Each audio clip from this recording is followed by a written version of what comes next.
ये आकाशवाणी रायपुर है। प्रादेशिक समाचार बुलेटिन के साथ मैं विभाष कुमार झा।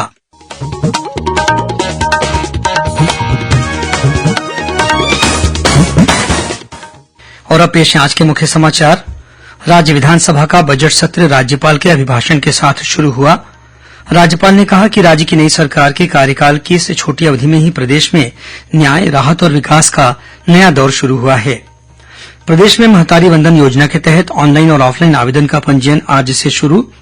राज्य सरकार ने कल देर रात जारी आदेश के अनुसार 25 जिलों के पुलिस अधीक्षक और 4 पुलिस रेंज के आईजी बदल दिए हैं। और निर्वाचन आयोग ने चुनाव संबंधी गतिविधियों में बच्चों से सीधे शामिल होने के संबंध में सख्त दिशा निर्देश जारी किए।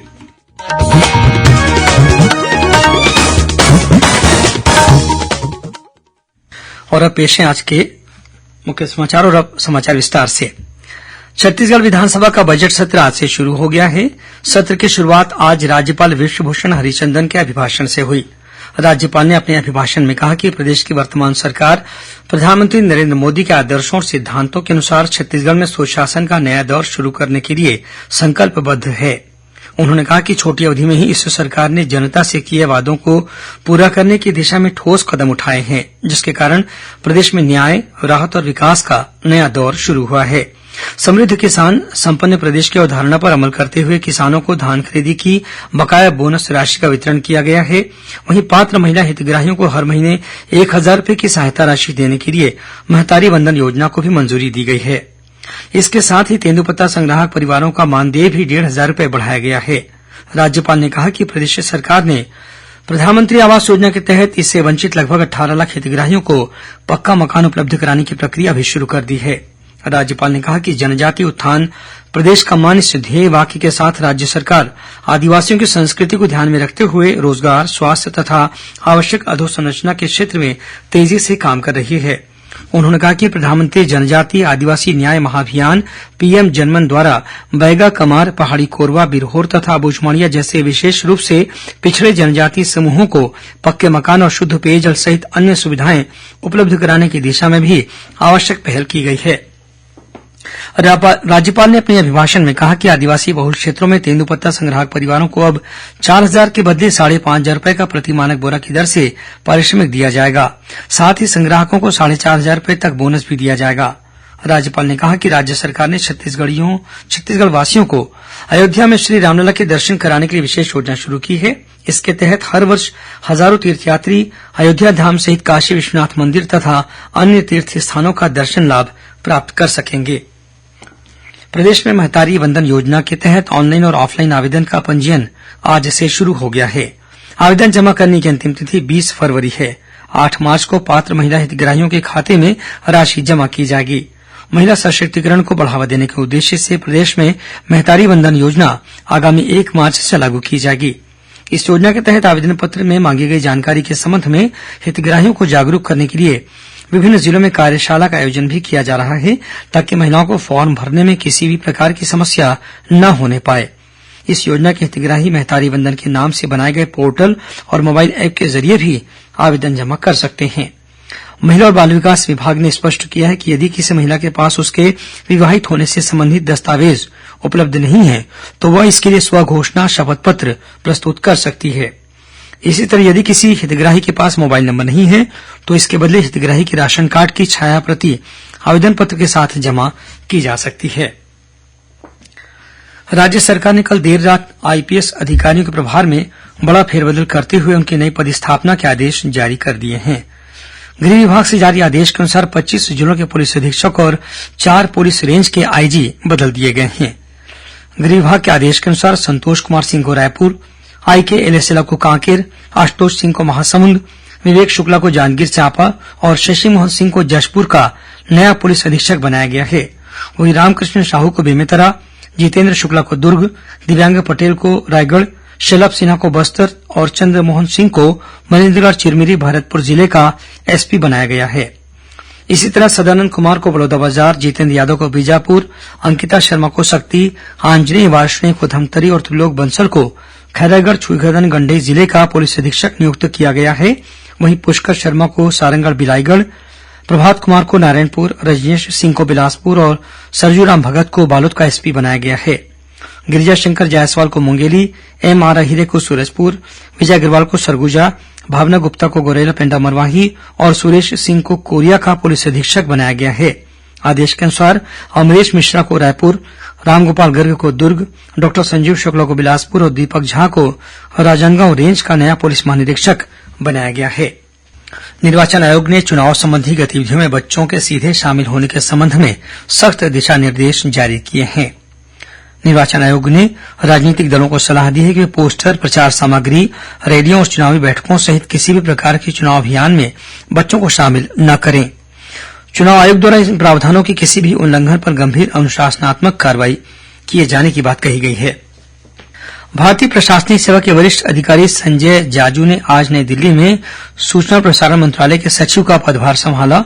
उन्होंने अपूर्व चंद्रा से कार्यभार लिया, जिन्हें स्वास्थ्य और परिवार कल्याण विभाग का सचिव नियुक्त किया गया है।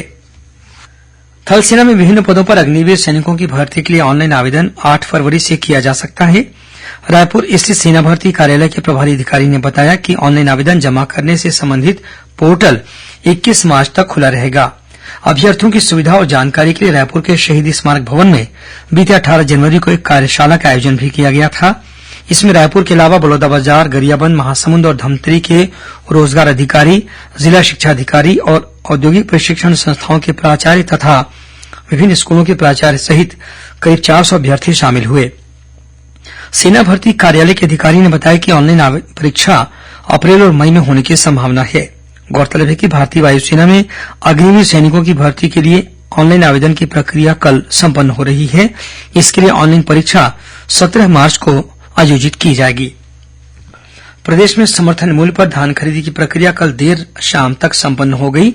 इस बार करीब 145 लाख मीट्रिक टन धान की खरीदी की गई है, जो कि छत्तीसगढ़ राज्य निर्माण के बाद से सर्वाधिक मात्रा में धान खरीदी का नया कीर्तिमान है। यह पिछले वर्ष हुई धान खरीदी से करीब 38 लाख मीट्रिक टन अधिक है।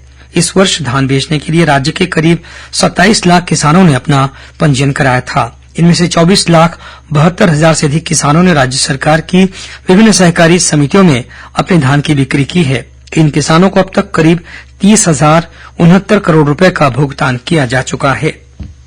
रेल मंत्री अश्विनी वैष्णव ने पूरे वर्ष के दौरान रेलवे में होने वाली भर्ती का कैलेंडर जारी किया है। इसके अनुसार जनवरी फरवरी में सहायक लोको पायलट, अप्रैल से जून तक तकनीशियन के पदों पर भर्ती की जाएगी। वहीं जुलाई से सितंबर के दौरान स्नातक स्तरीय गैर तकनीकी वर्ग, जूनियर इंजीनियर तथा पैरा मेडिकल श्रेणियों में भर्ती की जाएगी। वहीं अक्टूबर से दिसंबर के दौरान प्रथम श्रेणी तथा कार्यालय श्रेणी के उम्मीदवारों की भर्ती संपन्न होगी।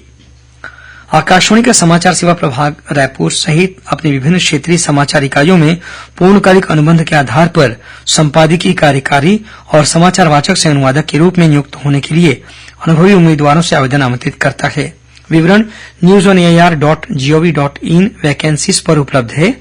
आवेदन जमा करने की अंतिम तिथि 8 फरवरी है। अनुबंध की अवधि 2 वर्ष की होगी। आवेदक की आयु आवेदन जमा करने की अंतिम तिथि तक 58 वर्ष से अधिक नहीं होनी चाहिए। आवेदक के पास पत्रकारिता में स्नातकोत्तर उपाधि अथवा स्नातकोत्तर डिप्लोमा के साथ ही किसी समाचार संगठन में 3 वर्ष कार्य करने का अनुभव होना अनिवार्य है। कांकेर जिले के मुंजाल गोदी इलाके में तलाशी अभियान के दौरान सुरक्षा बलों ने 2 माओवादियों को गिरफ्तार किया है। इन दोनों पर 5-5 लाख रुपए का इनाम घोषित था। वहीं इसी जिले के परतापुर क्षेत्र के अंतर्गत वट्टेकाल के जंगल में तलाशी अभियान पर गए सुरक्षा बल के जवानों ने माओवादियों के ठिकाने से एक भरमार बंदूक, एक प्रेशर बम और दैनिक उपयोग के अन्य सामान बरामद किए हैं। उधर राजनांदगांव पुलिस द्वारा महाराष्ट्र के पुणे में गिरफ्तार किए गए माओवादी से पूछताछ की तैयारी की जा रही है।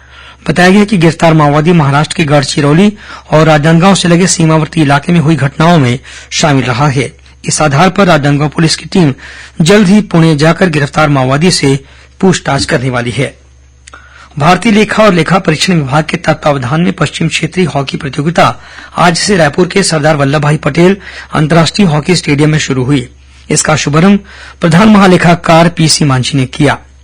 आज हुए पहले सेमीफाइनल मैच में नागपुर की टीम ने रायपुर को 2 के मुकाबले 7 गोल से हराया। प्रतियोगिता का दूसरा सेमीफाइनल मैच और फाइनल मैच कल खेला जाएगा। इस प्रतियोगिता में विभाग की रायपुर, ग्वालियर, नागपुर, राजकोट और जयपुर की टीमें भाग ले रही हैं। अंत में मुख्य समाचार एक बार फिर। राज्य विधानसभा का बजट सत्र राज्यपाल के अभिभाषण के साथ शुरू हुआ। राज्यपाल ने कहा कि राज्य की नई सरकार के कार्यकाल की इस छोटी अवधि में ही प्रदेश में न्याय, राहत और विकास का नया दौर शुरू हुआ है। प्रदेश में महतारी वंदन योजना के तहत ऑनलाइन और ऑफलाइन आवेदन का पंजीयन आज से शुरू। राज्य सरकार ने कल देर रात जारी आदेश के अनुसार 25 जिलों के पुलिस अधीक्षक और 4 पुलिस रेंज के आईजी बदल दिए हैं। और निर्वाचन आयोग ने चुनाव संबंधी गतिविधियों में बच्चों के सीधे शामिल होने के संबंध में सख्त दिशा निर्देश जारी किए। इसी के साथ प्रादेशिक समाचार बुलेटिन समाप्त हुआ। नमस्कार।